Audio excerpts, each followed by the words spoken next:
Hello po sa inyong lahat mga ka-crypto. Ako po si Pinoy Crypto Trader at sa video na ito ay atin pong pag-uusapan ang tungkol dito sa mga financial firms dito sa Pilipinas na meron pong mga VASP license or meron na po silang lisensya na makapag-operate ng legal dito sa Pilipinas.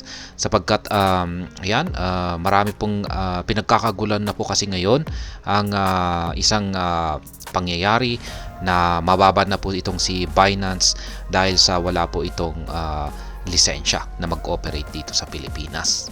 Kaya yan, marami pong nagtatanong kung yung ibang mga exchanges ay meron silang lisensya dito sa Pilipinas.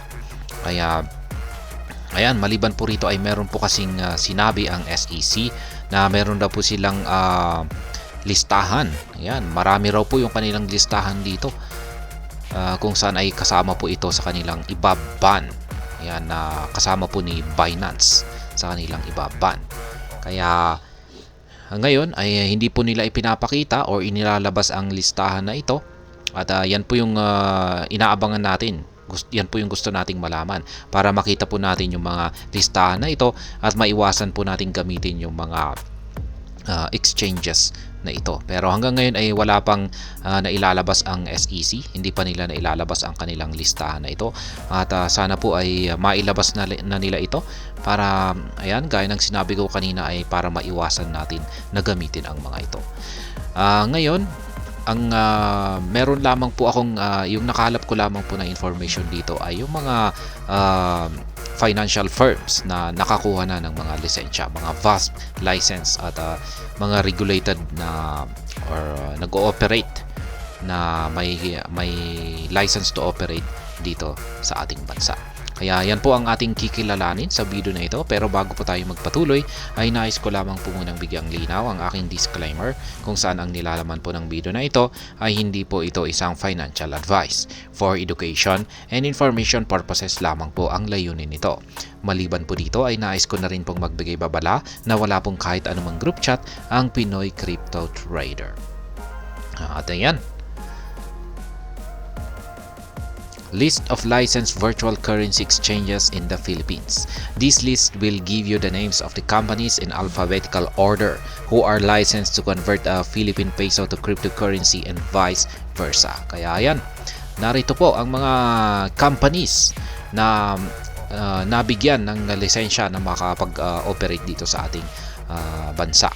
Yan, para i-convert ang Philippine peso sa cryptocurrency or vice versa. Kaya yan, alphabetical order po ito. Kaya ang unang-una po dito sa ating listahan ay si ABA Global.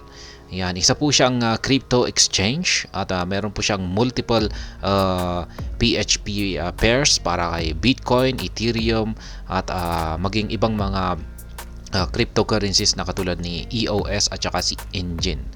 Kaya yan po si ABA ang una po sa ating listahan. Yan, ABA Global. At sunod naman po ay itong si Absolutely or Loyal Coin. Yun nga lang at ang kanyang status ay inactive na po siya. Hindi na po siya nag-ooperate. Yan, siya po ay isa po siyang remittance and transfer company. Ayan, at siya po ay nagbibigay ng block-based reward system sa kanilang mga users sa pamamagitan po ng points. Yan, sa pamamagitan po ng pagpa-participating sa mga merchants. Pero yan, inactive naman po siya. Kaya yan, sa sunod na po tayo. Yung sunod na po naman po ay si Atom Trans Tech. Inactive na rin po siya.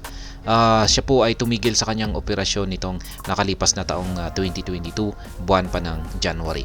Isa po siyang trading service center dito sa Pilipinas, maging sa Japan at ibang mga bansa.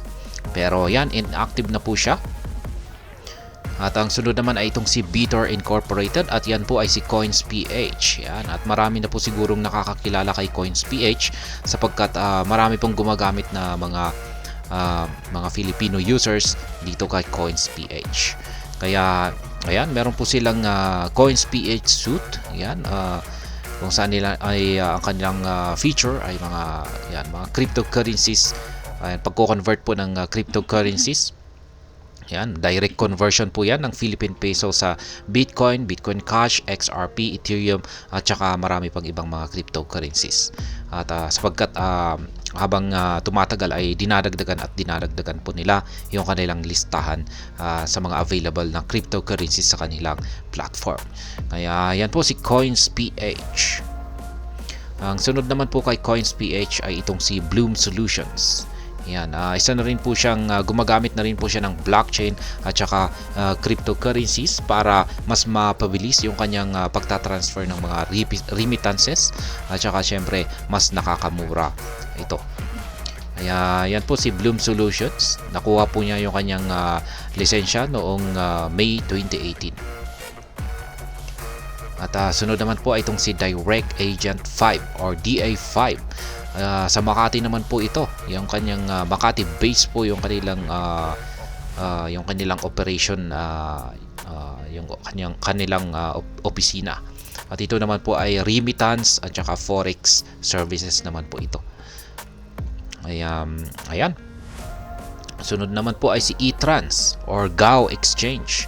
Ngunit ang kanyang status ay not operational na po siya. Hindi na po siya nag-ooperate, tumigil na po siya. Yan po si GAO Exchange, isa po siyang digital currency trading platform. At sunod naman ay si iRemit Incorporated, not operational na rin po siya ngayon. Isa na rin po siyang fund transfer at saka remittances services. Yung kanilang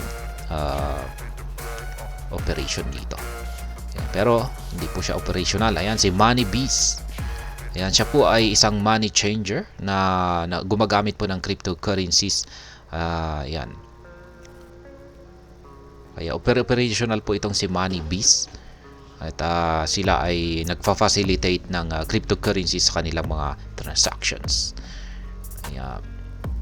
Ayan, crypto exchange in the Philippines na rin. The pioneer over-the-counter cryptocurrency exchange in the Philippines. Ayan, over-the-counter siya. Ayan po si MoneyBees. At ayan, si Maya. Ayan, katulad din po ni Coins.ph ay kilalang-kilala na rin po itong si Maya bilang isang sikat na crypto exchange. Isang e-wallet at saka meron na rin po siyang mga micro investments na mga offers sa kanyang mga users. Ayan, nakakuha po siya ng kanyang crypto license nitong December 31, 2021. At ayan naman po si Philbit Money Changer and Remittance Service Incorporated. Ayan, si Philbit, inactive po siya. Ayan, at sabi rito ay meron po siyang trading, yan, mobile trading application at supported po niya ang higit 850 global digital currencies. Yun nga lang at inactive na po siya ngayon.